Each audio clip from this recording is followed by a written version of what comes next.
Hello guys, it's Barney Boy here again, and today we are going to look at how to remove the front wheel from your bicycle that has a quick release reel nut on it. So for these ones, you don't always, but sometimes you will need a pair of mole grips possibly, or maybe a spanner to loosen the wheel. But for this one, generally, with these quick release, you will not need one. So I'm going to show you how to release it. I'm going to give you the best view possible here. I'm going to show you how to get the wheel off completely, and this could be necessary for a number of reasons. Things like you might have a puncture and you need to get that repaired. You might be changing it, the tread might be worn away, you might have to get down to the disc brake or things like that. So this particular bike is only a few years old. Disc brakes, I'm just taking it off just to show you how you do it. It doesn't actually need to come off for any particular reason, but it's always good to make sure that it's well working as it should be, okay? So what we can see we've got here, this is the quick release. So with this, I've already loosened it, but if you just literally push it like that, or push it in, you'll loosen it to such an extent that it will turn like that. And once it's turning like that, on the other side, I'll try and show you the best angle, we can see we've got this nut here. So if you hold that in position and then twist that nut, the way I remember is lefty loosey, righty tighty. So I'm going to hold this one here, my left hand, twist this, lefty loosey.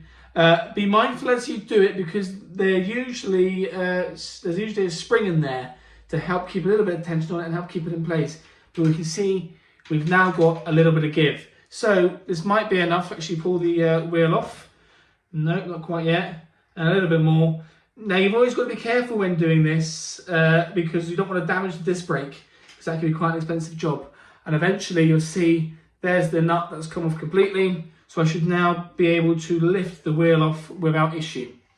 Now, what you can do with this if you want to, there's that spring I was talking about. You want to make sure you keep that safe, and you also want to make sure you know how it went on and comes off. But you can also take out this metal bar that runs through the middle. You don't want to lose that. So if you're changing the wheel and disc brake altogether and the spokes, you're going to want to keep that. But we're not doing that. So that's it off. And this also now gives you plenty of room to get to the disc brake and the functions of it. If you need to do that for whatever reason. You'll see in my other video, most recently, we've done a bike repair, so that could be necessary, so you can always watch that one if you need to. And we'll see, when you're putting this back on, be very careful with that disc brake, that it slots into position just as it should. So it's a little bit fiddly, but we can see we're in now. And there's that spring. That's something you do not want to lose. That should just slot in there, and then there's the nut for the quick release. So there's many great things with this. Saves the need for a spanner, saves the need for, oh, I haven't got that tool, I can't do it. But probably one of the biggest pitfalls of having these quick release things is sadly theft. They're quite expensive. They're quite well sought after in terms of like the disc brakes and the wheels and things like that. And there are people out there who will try and pinch them from you, which is a great shame.